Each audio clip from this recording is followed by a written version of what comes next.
My name's Charlotte and this is my story. I was born and raised in Leicestershire. My family home was full of fear, violence and abuse. A key member of my family abused me for many years, which resulted in me to self-harm from a very young age. At the age of 18, I left the family home as the abuse had gotten worse and I could no longer cope. I would stay at my grand's on the weekends and her home became my shelter and my protection. Not long after this regular contact and my trust had started to build, my gran had lost the battle with cancer and I had just been diagnosed with borderline personality disorder.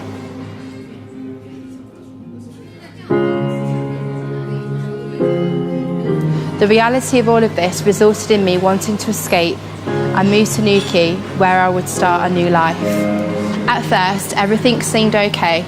Within a few weeks, I'd started a relationship with my next door neighbour, who was a lot older than me and was involved in organised crime. Oblivious to this, I sought for a father figure and protector in him.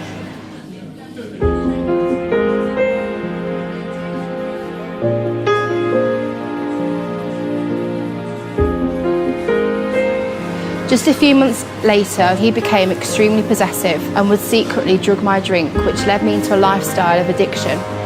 I started taking up to £300 worth of drugs on top of the daily medication I was taking. It didn't take long before all of this had an impact on me and I'd overdosed and had to have my stomach pumped. After all this had happened, he decided to let me visit my family and I had every intention to tell my family everything, but it didn't go to plan. One morning, I noticed he was sat in the same position from the night before. He looked extremely angry and anxious and he started screaming at me. His eyes looked black and as he came towards my face, I had nothing left to lose, so I shouted back at him and that's when he stabbed me.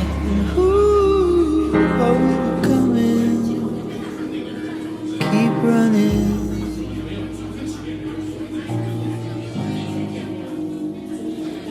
In complete shock, I fell to the floor and that's when he dragged me outside and locked the door. I managed to get the strength to crawl to a passerby who picked me up and took me to the local police station. There I told them everything that had happened and the next day I was taken into a witness protection programme.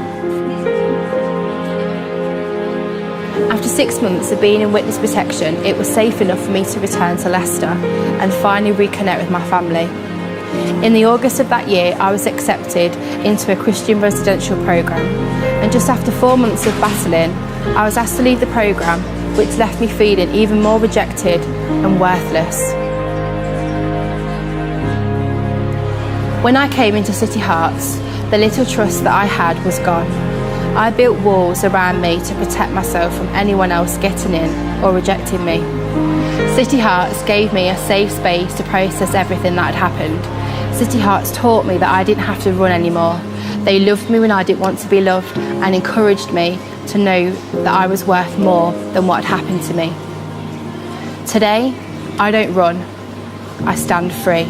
We will find